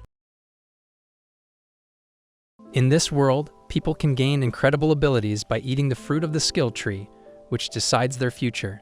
Some get lucky and become heroes like firebenders who control flames, or sword saints who master swords and become legends. Light dreams of becoming a great adventurer and hopes to get a powerful skill to help him fight monsters and protect others. But when his time comes, his skill turns out to be Nutting Master, something far less exciting than he imagined. On the day of the skill ceremony, Light and his best friend Lena walk together to the church, both full of excitement and curiosity about what skills they might receive. Light chats about his dreams of adventure, thinking any combat skill would be perfect for him, while Lena smiles and says she doesn't mind what skill she gets as long as she can stay close to him. She's a little nervous though, because nobody knows what skill they'll get until they eat the fruit. Light, however, stays confident, telling her they'll both end up with amazing skills. As they walk through the village, the bright morning sun makes everything feel magical, and people wave and wish them luck, making the moment even more special. When they finally arrive at the church, the Holy Sister greets them warmly and starts explaining how the skill fruits work. She says that eating a fruit will grant a unique skill and open the door to a job that matches the skill, which could lead to a bright future. She even jokes about how it's a better deal than paying off student loans. Light and Lena stand before a table laden with glistening fruits, their eyes wide with excitement and a touch of apprehension. They're about to embark on a life-altering journey, a single choice that will shape their destinies forever. They understand the gravity of their decision. Each fruit holds the key to a unique and powerful skill. But there's a crucial rule, a stark warning from the Holy Sister. Only one fruit can be consumed. Eating a second will have fatal consequences, a lesson learned from countless others who succumbed to greed. Lena, her heart pounding with a mixture of excitement and trepidation, carefully selected a vibrant crimson fruit. As she took a bite, a wave of pure energy surged through her, a blinding light momentarily obscuring her vision. When she could see again, the world seemed to shimmer with newfound clarity. A tingling sensation spread through her limbs, and she felt an unfamiliar power coursing through her veins. The Holy Sister, observing Lena's transformation with a knowing smile, realized this was the fruit of the legendary Sword Saint, a skill that would undoubtedly make Lena a formidable warrior. It is incredibly rare, so she never thought she would get to see someone acquire it in person. But now that Lena is officially a Sword Saint, she is destined to become one of the greatest adventurers in the country. Light is really happy for Lena, so he congratulates her on her amazing skill. But it's his turn next, so he steps up to the altar and picks a skill fruit for himself. He knows he probably won't get something as good as the Sword Saint's skill, but he's still hoping to acquire a decent combat skill so he can fight by Lena's side. However, as he takes a bite and the skill flows into his body, he's disappointed to hear that he's just a nutting master. The sister tries to be as supportive as she can, but yeah, the only fighting Light's going to be doing is against the pests out in the field. Light is devastated that his dreams of being an adventurer have been ruined, so he asks if he can try again. But the sister was very clear about the 100% fatality rate, so she's not letting him eat another fruit. Lena tries to cheer Light up and tells him she'll stay in the village and grow fruits with him since she doesn't care what she does as long as they are together. But the Holy Sister won't stand for all this love and compassion BS. Lena's Sword Saint skill is a once-in-a-decade marvel, so she's not going to let her waste that talent by becoming a farmer. She demands that Lena become an adventurer for the sake of this country. And, in fact, she'll be taking her to the royal capital immediately so she can begin her training there. Lena, feeling powerless, allows the Holy Sister to take her away. Before she leaves, she promises Light that she will return to him someday. 3 months have passed and Light has adapted to his new life. He uses his special ability to grow giant nuts, hoping to sell them at the market. However, to his disappointment, his giant nuts are still quite small, and he receives very little money for his efforts. Light tries his best to focus on his work and push thoughts of Lena out of his mind. As he is walking back to his house, he notices a poster with some news about Lena. She's apparently been promoted to S rank in the 3 months since she left the village and is doing incredibly well for herself. Of course, he is happy for her, but hearing about how well she's doing just makes him feel like an absolute failure. Even though he knows that he doesn't have the skill to become an adventurer, Light has been training every day in hopes that he might naturally unlock a sword skill or something. He repeatedly strikes at a tree stump, and he believes that if he can split it in half with a sword, then he will be strong enough to become an adventurer by his own merit. However, hard work doesn't always pay off, so the only thing he got from all that training was some bruised wrists. He falls to the floor in defeat and begins wondering if Lena still remembers him. She said she would come back for him, but with all the fame and fortune she has acquired, he wouldn't be shocked if she had forgotten his name and face altogether. Just then, a little girl named Ayla walks up to Light and says she brought him a cup of water. She's pretty much an orphan, and the village chief didn't want to deal with her, so he kinda just left her on Light's doorstep one day. Light saw that she had nowhere to go, so he decided to take her in, and the two have been living together ever since. Ayla tells him she's done with dinner, so if he wants to, he can come inside to eat, and Light happily obliges. Light takes a bite of the delicious stew Ayla prepared. As they eat, Ayla casually asks him about his day at the farm. Light explains that his profits have increased since he started focusing on growing special skill fruits. He remembers to warn Ayla, "Don't eat any of the fruits in those boxes marked with skull emojis. They're dangerous." Ayla, unaware of the danger, confesses that she used some of those special fruits to make the stew they are currently enjoying. Light panics, frantically asking if she's sure she used those specific fruits. Ayla confirms that she did, and the room falls silent as the gravity of the situation sinks in. And from what the Holy Sister said, eating a second skill fruit is a guaranteed death sentence. All of a sudden, Light's body begins to feel hot. He feels a pain in his chest, so he believes this is how he will die. He falls to the floor, and in his final breath, he apologizes to Ayla because this is his fault for expecting her to understand the labels when she doesn't know how to read yet. However, as he lies there and awaits death, Light realizes death is taking an awfully long time. So he sits up, and to his surprise, he's perfectly fine. Ayla sees the confused expression on Light's face, so she asks him if he's fine. That's exactly why he's confused. He ate a second skill fruit, which should have been fatal. So why and how is he still alive? Just then, he gets a piercing headache and feels the power of a new skill rushing into his body. Just then, Ayla starts to feel a sharp pain in her body as well, and since she ate the stew, that must mean she's about to acquire a skill as well. All of a sudden, Ayla is able to see words floating in front of Light and reads out the info of his Nut Master skill. In addition to the ability to grow nuts, Light's skill also makes him immune to all nut poisons. Light is shocked and asks Ayla how she knows this, so she tells him she can see words floating in the air. Light realizes she must have acquired some sort of appraisal skill. Ayla keeps reading Light's information and sees that he has a second skill now, so she tells him that he possesses an ability called Sword God. The Sword God skill greatly increases Light's attack power when he's holding a sword, as well as greatly increasing his magic resistance. If what Ayla said is true, then this might mean that his dream can finally come true, so Light wants to test it out for himself. He runs outside with his sword and goes back into the forest to see if he really has a new sword skill. He raises his sword, and with a single swing, he slashes the tree stump in half, as well as that of the bigger tree behind it. So it's safe to say that as of this moment, Light is OP. The next day, he heads out into town so he can go to the guild and finally become an adventurer. He is really excited since he has always dreamed of coming here, and the first thing he spots is the notice board full of bounty quests. If they successfully complete a quest, then they'll be able to buy new equipment and tasty food. Light has come to town not just to sell his nuts, but also to test the limits of his Sword God skill in a real combat situation.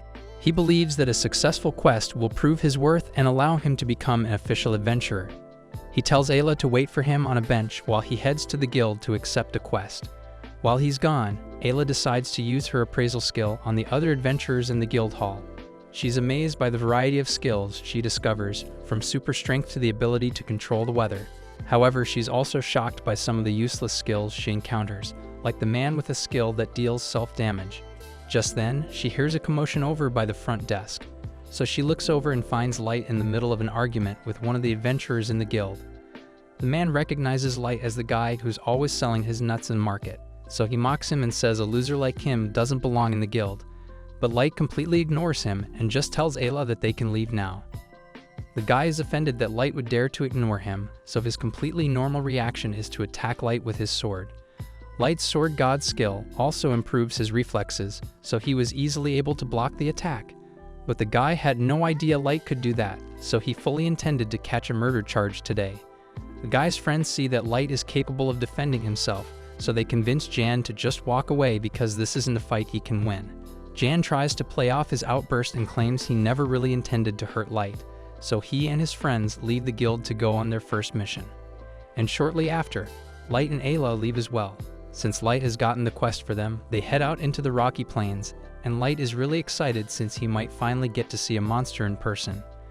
But this place is dangerous, so he tells Ayla to stay close to him. They soon spot their target, and it's that slime monster over in the distance, so Light prepares himself to fight it. He cautiously approaches in an attempt to sneak up on it, but the slime notices him anyway, so Light goes for a full frontal assault instead. He is a lot stronger than he used to be, so when he charges at the slime, he slices it in half and accidentally splits the ground in the process. He's happy that his skill really is useful in battle, but he's going to have to work on his power management so he doesn't cause any more collateral damage. Ayla congratulates Light on his first successful quest, but to complete the quest, they need to cut the slime up and bring the parts back to the guild so they can exchange it for money. Ayla says she feels kinda bad about cutting the slime's body up, but Light reminds her that they'll earn enough money for pizza if they sell the slime parts. So Ayla throws her morals out the window and begins dissecting the slime. Just then, they hear someone yelling on the other side of the plains, so they rush over and find Jan and his party being attacked by a huge ogre. They intentionally picked an easy quest so they could just kill a slime and go home, but they never expected to run into an ogre. The ogre swings at them, and they all jump out of the way. But even if they manage to dodge that first attack, they stand no chance of winning against that thing. Light calls over to them to ask if they are alright, and as soon as Jan spots him, he comes up with a plan to escape. He and his friends start running straight at Light, and Light is a bit confused by what they are doing. Then they run past him, and he realizes they are trying to use him as bait so they can flee. The air crackled with anticipation as the ogre charged, its massive mace raised high. This was it, the moment of truth. Light braced himself, a thrill coursing through him. He knew this was a dangerous gamble. The Holy Sister had warned him repeatedly that his sword god skill only enhanced his offense, leaving his defense completely vulnerable. A single hit from the ogre could be fatal. But the thought of becoming the world's greatest adventurer, of proving himself worthy, fueled his resolve. He wouldn't back down. This was his chance to test the limits of his newfound power, to see if he truly had what it takes to become a legend. He has finally gotten used to his body's new strength, so Light jumps into the air, and as the ogre tries to strike him, he slashes its mace in half. No matter what it takes, he will make sure he catches up to Lena so the two of them can be together again. So in one swift motion, he brings his sword down and cuts the ogre cleanly in half, all while Jan and his friends watch from a nearby hill. A little while later, Light returns to the guild to exchange his items for money, but the receptionist finds it hard to believe that he managed to defeat an ogre all by himself. As proof, Light shows her the ogre horn he brought back, and on top of that, Jan's friends say they saw the whole thing, so they can guarantee that Light is telling the truth. The receptionist believes him, so she asks him to wait a minute so she can get his reward. And in the meantime, Jan's friends thank Light again for saving them. Just then, a crowd forms at the front of the guild, so Light asks if something happened, and Jan informs him that the S-rank party has just returned. This happens to be the S-rank party that Lena joined, and this is the first time he has seen her in the last 3 months. So Light goes up to her and tries to say hello, but in response, Lena says, "I've never met this man before in my life." Light is devastated and can't believe Lena actually forgot about him after only 3 months, so he's just standing there with his mouth wide open.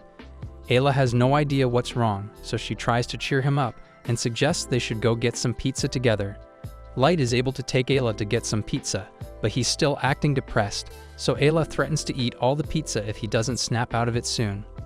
Light spent a lot of money on this pizza, so even if he's upset about Lena, there's no way he's letting it go to waste. However, he ate so fast that he ended up choking. But luckily, someone hands him a glass of water to wash it down. He looks up to thank the helpful stranger, but to his surprise, the stranger turns out to be Lena. He's about to yell her name, but Lena covers his mouth and tells him to be quiet, otherwise, Grouse is going to hear them. She sits down at the table, and Ayla introduces herself, since this is the first time she's actually met Lena. Lena is about to ask how Light got a kit in just 3 months, but before that, Light asks her what she's doing here. To be honest, Lena was wondering the same thing about Light because she never expected to see him at the guild. So Light proudly explains that he and Ayla became adventurers. He then explains what happened with the whole skill fruit incident, allowing him to acquire a second skill, and Lena seems genuinely happy for him since this means he can finally achieve his dream. Light then asks Lena how her time with the S-rank party, Sacred, has been so far. But from Lena's expression, it doesn't seem like it's been much fun. She's basically just being forced to fight with a bunch of random people that the Holy Sister selected. The pay is great, but the atmosphere is more toxic than a Call of Duty lobby, so she advises Light to stay away from Sacred if he wants to enjoy his time as an adventurer. Light still doesn't understand what's so bad about Sacred since he has heard so many good things about them. But Lena recalls an incident from 2 months ago when their party was up against a giant serpent. Serpents are weak to fire, so Grouse ordered the mage to blast the serpent. However, the mage went overboard and also set fire to a nearby farm. But when Lena tried to point it out so they could stop the fire, Grouse couldn't care less about destroying a random nobody's farm. Their job was to kill the serpent, and they killed the serpent, so there's no need to concern themselves with pointless things like collateral damage as long as the job gets done. She tried explaining the situation to the Holy Sister as well, but she cared about it even less than Grouse did. She doesn't care how much property is destroyed or how many peasants are killed as long as history remembers them as heroes. She doesn't tell Light about the twisted views of her party, but Light can tell that she's unhappy with it, so he invites her to join him and Ayla if she wants. However, as much as Lena would love that, there are circumstances that prevent her from quitting Sacred. She tells Light she's fine, but he can clearly see her crying, so he knows something must be wrong. However, Lena doesn't want to drag him into her mess, so she leaves the table a little while later. Light goes to the front desk to pick up his reward for killing the ogre, and he is given 10,000 gold pieces, which is more money than he has ever even seen. However, he isn't excited at all. Despite it, he is really worried about Lena, but he can't help her unless he knows what Sacred is forcing her to do, and she won't tell him directly. Since that's the case, Ayla says he can just ask the party leader, Grouse, personally, since the door to his lounge is wide open. Inside the lounge, Grouse is currently sitting with two ladies and telling them stories about his legendary battles. For instance, he tells them about his most recent battle where he and his party were hunting an evil grizzly, and to take care of it, a torsa bear with a massive inferno before Grouse delivered the finishing blow. Just then, the receptionist comes in because she has something to talk to Grouse about regarding his recent mission. The people from the village where he found that evil grizzly have lodged a complaint against him, saying that the fire attack that Sacred used caused their reservoir to dry up completely, so now they have no water. Grouse immediately dismisses the complaint and makes up an excuse, saying that a little collateral damage is inevitable when dealing with such powerful monsters. But secretly, he actually enjoys causing problems for the weaklings because he thinks they are beneath him. Light overhears the whole conversation, and he is enraged by what he hears because he knows Lena would never disregard the problems of regular people like that. He demands that Grouse let Lena leave Sacred because she's clearly suffering. But Grouse doesn't take him seriously and just calls security over to have Light removed from the lounge. Ayla rushes over to Light's side to ask if he's alright, and Light is fine. But the other adventurers warn him that it's a bad idea to antagonize Grouse because he may be a jerk, but injuring him will get you on the Holy Sister's bad side. And if she's got a grudge against you, then it's safe to say that your adventuring career is over. Later the next day, all the members of Sacred meet up in the lounge, and they are busy basking in their own greatness. But Lena thinks back to what Light told her about quitting Sacred. It was making her so upset, so she finally works up the courage and declares to everyone that she wants to live by her moral code as an adventurer, which is why she is leaving Sacred effective immediately. She then starts walking towards the exit, but before she could leave, Grouse dashes in front of her and threatens to kill her for daring to defy him. Lena is about to draw her sword to defend herself, but she realizes that even with her sword saint skill, it would still be impossible for her to defeat Grouse in one-on-one combat, so she's forced to submit and takes her hand off her blade. Grouse then backhands her to the floor and begins a half-hearted speech about how she should persevere for the sake of all the people their party will save in the future, and she's going to have to keep persevering until the day she dies in battle. That same day, the Sacred Party is set to leave the town, and Lena has resigned herself to a life of being forced to work under Grouse. However, as they are leaving town, their path is blocked by Light. Grouse asks what Light is standing in their way, so Light declares that he is here to get his friend. He tells Lena that he and Ayla were planning to go hunt some monsters, and they would love to have her with them. After all, they made a promise to one another that they would become adventurers together, and he intends to keep that promise. Lena remembers the promise, and she would love to go with Light, but she doesn't have the strength to go against Grouse, so she asks Light to just leave her alone before he gets hurt. Since Lena has rejected Light's offer, Grouse tries to get him to go away, but Light hasn't given up yet. Instead, he declares that he wants to have a duel with Grouse for Lena's freedom. Grouse initially rejects the duel since he has no reason to fight a random nobody, but then Light taunts him by asking if he is scared of losing to a nobody. And Grouse couldn't let such public disrespect slide, so he ends up agreeing to Light's duel and plans to make an example out of him.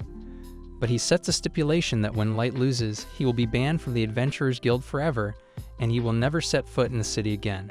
Light agrees to those terms, but Lena tries to convince him to back out since she doesn't think he can win against Grouse in a sword fight. Grouse draws his sword and prepares to attack, but before he does, Ayla scans him and warns Light that Grouse possesses the Godspeed skill. This ability allows him to close the distance with his opponent almost instantly, so he needs to be careful about that. Light readies his sword as well, but to keep things fair, he announces that his skills are Nutmaster and Sword God. However, Grouse doesn't believe him since there's no way anyone could possibly have two skills. Grouse then closes the distance instantly to attack, and Light could barely see the attack coming, but he does manage to block it. Grouse then repeatedly strikes at Light, and Light is forced into a defensive position because he can't keep up with all of Grouse's attacks.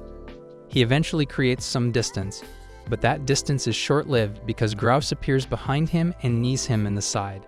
No matter where Grouse is on the battlefield, as long as it is within range, Grouse can appear there in an instant, so there are no safe spaces for Light. Light admits that Grouse is insanely tough, but he refuses to give up, so he charges into attack.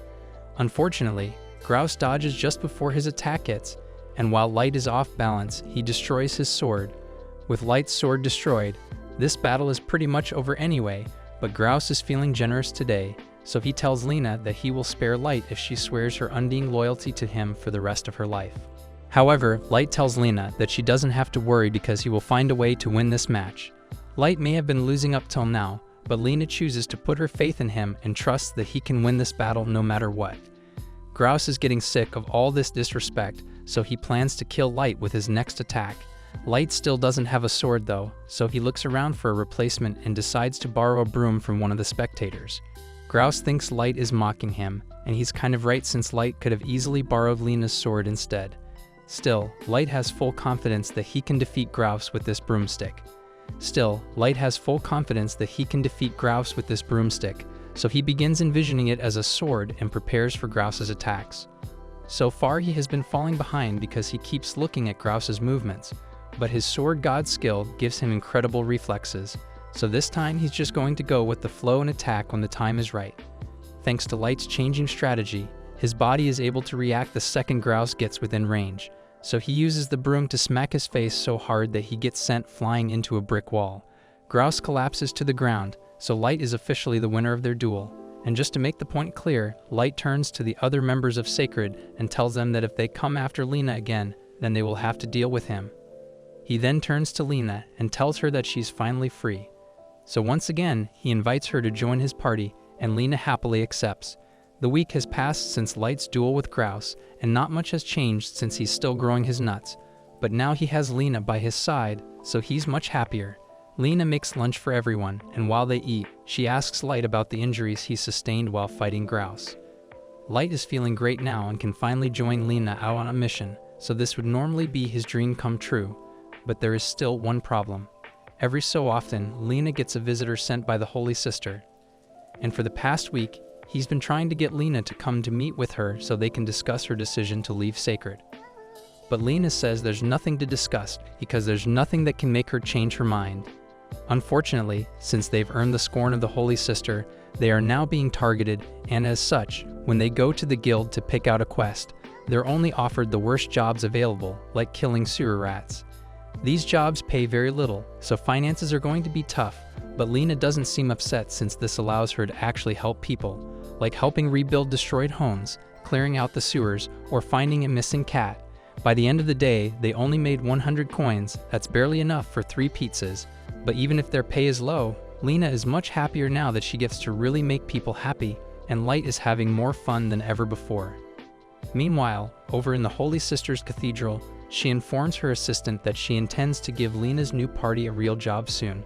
But this one is S rank, so it's one of the most difficult jobs out there, and she may or may not be hoping that Light is killed in the process. The next day, Light and the others travel out to the Montes Valley to complete their latest quest.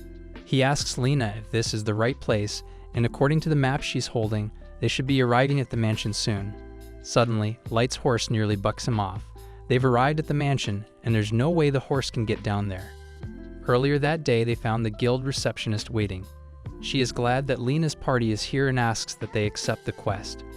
It all started when an adventuring party that had been headed to the northern Montes Valley suddenly disappeared while on a quest, and every time they send adventurers out to investigate, they ended up disappearing as well. What's even more concerning is the fact that A and B rank adventurers have gone missing in that valley, so whatever is causing it must be incredibly strong.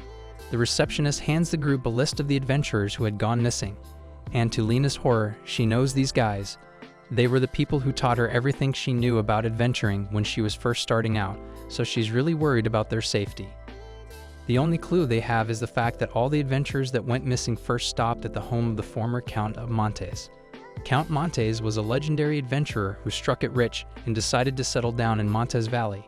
While nobody knows exactly what skills he had, his fortune spoke for itself. Sadly, the Count passed away over 30 years ago, leaving his grand mansion to crumble into ruins. Lena's not exactly thrilled about it. If even A and B rank adventurers vanish without a trace, what chance do they stand? But Light? Oh, he's pumped. Visiting Montes Valley has been on his bucket list for ages. Ayla's also on board because this quest comes with a hefty reward, and more money means more pizza for her. The receptionist finally notices Ayla tagging along and gives Light a skeptical look. "You're really taking her with you?" she asks. Light confidently explains that Ayla's a top-tier appraiser, so she's basically essential for the team. That doesn't stop the receptionist from raising an eyebrow. Kids Ayla's age aren't supposed to have skills yet. Light had mentioned that Ayla ate a skill fruit once. She didn't die, so all good, right?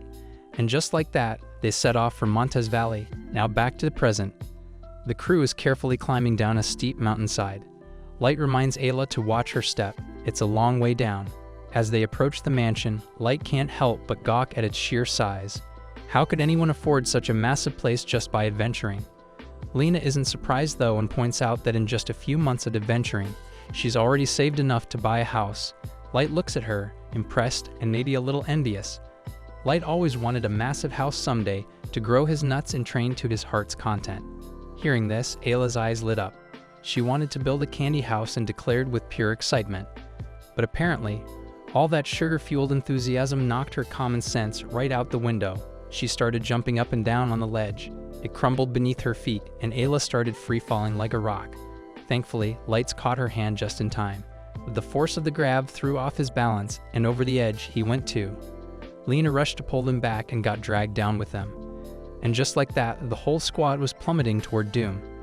As they tumbled, Light's brain worked overtime. He whipped out his sword mid-fall. With a swift slash through the air, he created enough wind pressure to slow them down. It was a pretty cool move, and it worked. They landed in one piece, but before they could celebrate their survival, reality hit them hard. The trio quickly realized they weren't alone. They were surrounded. Light wasn't phased and charged at the nearest creature, cutting it clean in half. While Light marveled at his effortless takedown, Lena and Ayla were already connecting the dots. These weren't ordinary monsters. Light took a moment to actually look at what or who he'd just defeated. His heart sank as realization dawned. The monsters surrounding them were adventurers. Ayla's appraisal skill kicks in, and her discovery sends chills through the group. The adventurers weren't just killed. They were bitten and turned into undead. Worse yet, these undead retain all the skills they had when they were alive. She tells them to be very careful as these guys are just as dangerous as they were in life. Light finds himself in a moral tug-of-war. The excitement he felt about battling monsters evaporates as he realizes these creatures were once adventurers like him. He doesn't notice one of the undead lunging at him until it's almost too late. Thankfully, Lena intervenes just in time, slicing the attacker clean in half. Lena gets it. Fighting former comrades isn't easy. But she reminds Light of their responsibility as adventurers. The comrades always come before any other creatures or undead. Light finally pushes his hesitation aside, and the group decides to fall back into the mansion hoping to find survivors. However, their hope is crushed. More undead are waiting inside. Lena charges ahead, cutting through the horde with precision.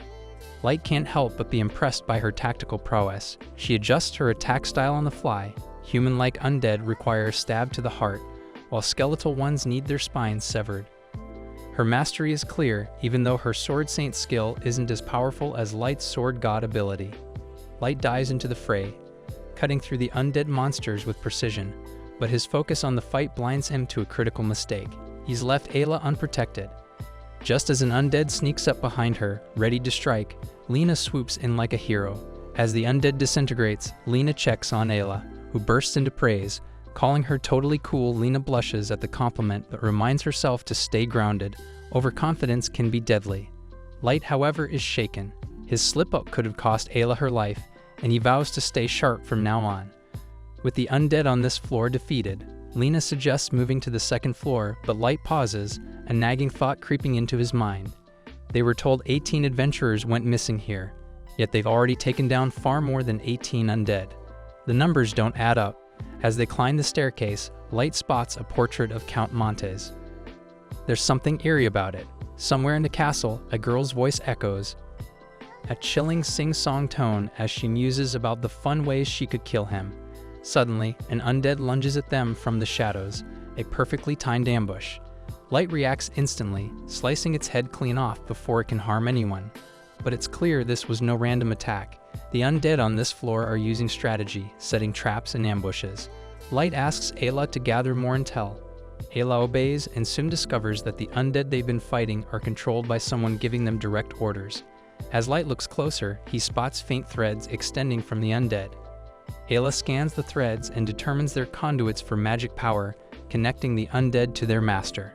Following the threads, the trio winds through the eerie mansion until they reach a massive door where all the threads converge.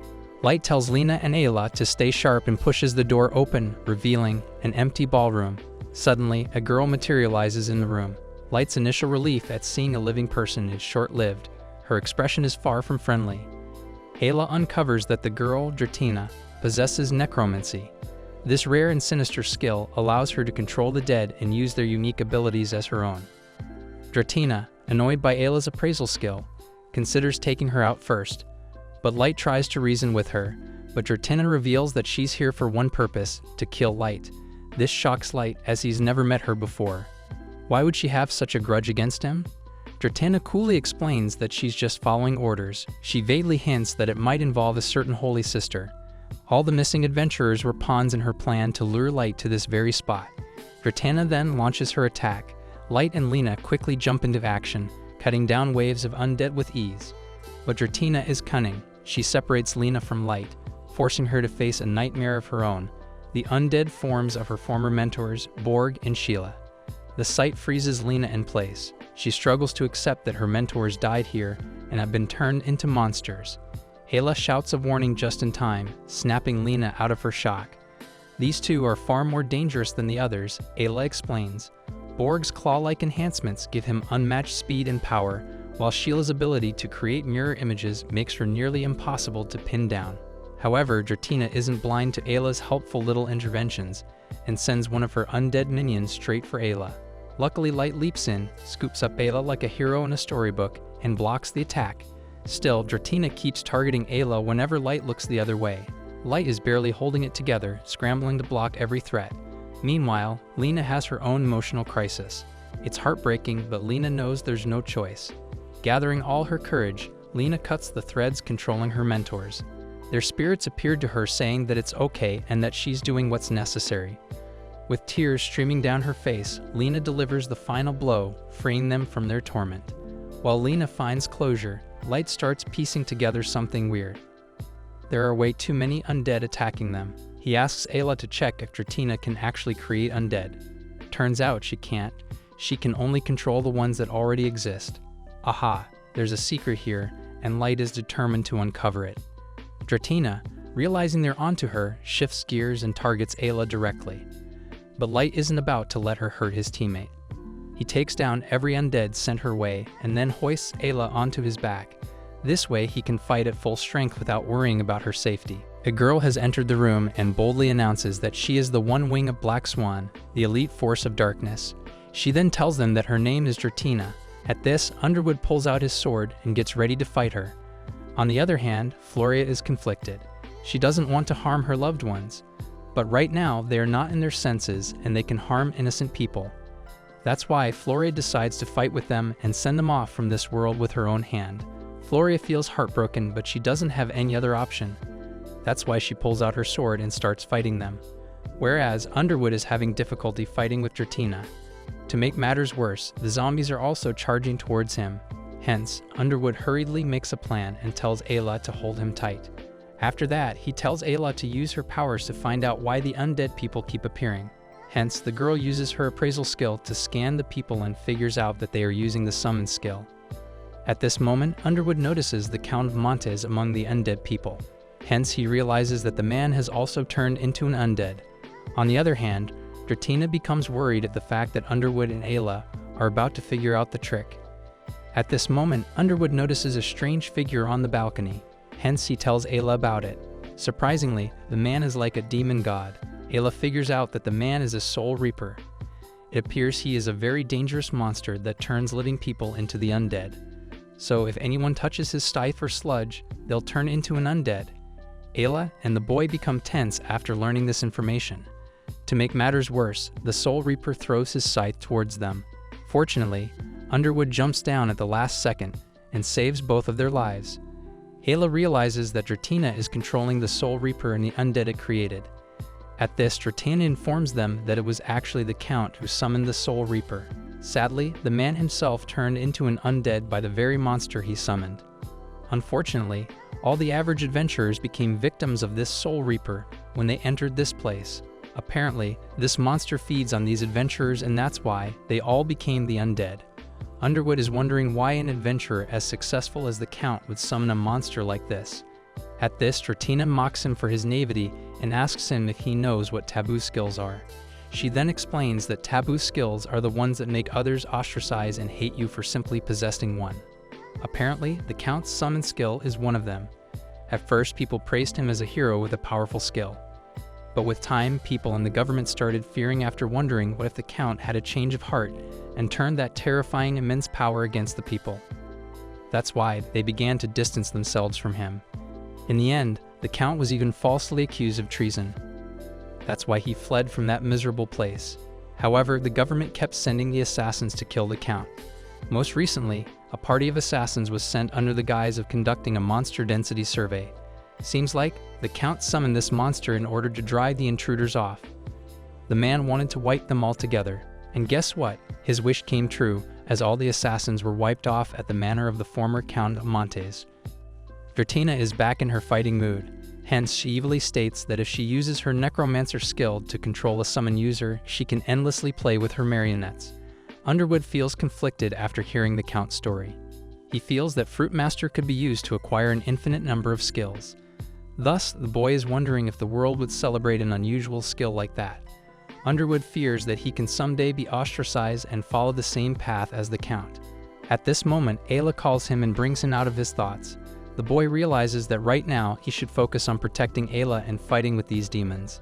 Hence, the boy tells Ayla that he has noticed that Dratina is using necromancy to designate targets and attack methods. So that means the monsters under her control can only repeat the same attack until they receive new instructions. Thus, the boy makes a plan and gets straight to the action mode. He uses his sword god style, Surge Blade, to distract Dratina. In the meantime, Floria comes there and uses this chance to kill the Soul Reaper. Funnily, Dratina is horrified by these turns of events. On the other hand, Underwood kills the Count. However, before dying, the Count tells the boy that he will also hate the skills like him. At this, Underwood vows that he will not end up like Count. Suddenly, a purple light starts coming from Dratina's side. It appears she is summoning a more dangerous monster. After a moment, a dangerous monster comes out of a portal, and Ayla informs them that this monster is a wicked dragon. Funnily, the dragon hits Dratina and throws her on the ground. Dude misunderstood the mission. He is attacking his own master. Floria informs the boy and Ayla that wicked dragons are targets of the highest level hunts that not even rank S adventurers attempt. At this, Underwood suggests that they all can combine their skills to kill it. However, Ayla hurriedly tells him that they can't do this because the wicked dragon is resistant to slashing attacks. Dragon's tough scales will block their sword attacks. The boy doesn't listen to her and attacks the dragon with his sword. However, his sword gets broken when it touches the dragon. Hence, the boy realizes that Ayla is right. They can't attack the dragon with their swords. On the other hand, a masked man with purple hair comes there and takes Dratina from there. Meanwhile, Ayla takes out a fruit skill and tells her friends that they can use this to fight with the dragon. However, Floria doesn't like this idea. Hence, she is stopping the boy from eating the fruit. But the boy tells her that he is immune to the fruit's poison, so he should be able to eat as many fruit skills as he wants. At this, Floria reminds him that he can also get some bad skills. Thus, Underwood reminds them that they don't have another option, so he will eat the fruit skill. Hence, he then ate the fruit, and from it, he got the bug resistance skill. Funnily, this skill is useless for them, hence he eats another 2 fruits at a time. Meanwhile, Floria is fighting with the wicked dragon. This time, Underwood gets cat skill, which is useless for him. The other skill he gets is weapon durability boost. This skill makes his weapon break less often. Underwood starts feeling the side effects of the fruit skills. Hence, he realizes that if the next fruit does not come out with a good skill, then it will be bad news for them because he won't be able to move his body. Thus, he squished the fruit in his hand, and luckily, this time he got Sleep Pixie. The boy has a small pixie in his hand, and apparently, any creature that inhales those scales is put to sleep. Hence, the boy throws the pixie towards the dragon. The pixie is trying to put the dragon to sleep, but the dragon is trying hard to stay awake. Hence, the boy thinks of a new plan to put the dragon to sleep. Thus, he takes his broken sword and activates his sword god while wielding it. Underwood breaks the roof with his sword and then jumps on the rubber to reach the dragon. Fortunately, his plan is successful as he is standing on the nose of the dragon. Thus, from this close, he activates the pixie's power and puts the dragon to sleep. Floria then noticed a strange thing on the floor, hence she picks it up. After that, they all come out of the place. After some time, they come back to the town. But at the gate of the town, Underwood falls down from the horse as he is super exhausted. On the other hand, the masked man has brought Dratina to a new place. There is a woman dressed like a nun standing there. She asks the man about the fruit master Underwood. Hence, the man tells the woman that the boy poses no threat to them. It appears this woman is Black Swan. She is not happy that Underwood has this strong power, which is the power of the a priori. Thus, she feels that the boy must possess some other special power. Hence, she is worried that the time is near when he will meet the mystery person. It is another ordinary yet calm day at Ayla's. Lena is taking a relaxing bath while little Ayla is working on the greens. The little girl also helps out with the ingredients and dishes in the kitchen too. Lena is proud of Ayla for doing so well without Light accommodating her. These two are acting like the dude has passed away when he's just being forced to chill in his room alone. Speaking of the devil, Light barges in the kitchen to grab a glass of water. Lena and Ayla quickly grab Light and rush to his room. This dude had eaten 4 skill fruits at once, and according to these two, he'd die if he spent 1 more second in the kitchen consciously. Even though Light has been sleeping for 2 days straight, Lena wants him to stay in his room until he is completely fine. So she makes him a comforting breakfast and tells him to sleep while she visits the Adventurers Guild with Ayla. Apparently, the guild wants her to dissect everything about Wicked Dragon's appearance. Light is dying to go with them, but the girls won't let him move. Lena and Ayla finally arrive at the guild, but they're facing an issue there. Apparently, the guild is really busy, and these two will have to wait for 2 hours before entering the conference room. Moreover, the receptionist restricts Ayla from joining the guild members because she's not registered as an adventurer yet. Lena decides to take care of it by quickly getting her registered there. As soon as Ayla begins to fill the guild form, other adventurers in the back start commenting on her being a kid. All of this was very much audible to Ayla, and she was beginning to feel insecure about herself. Lena will never let that happen, so she does her best to uplift the little one.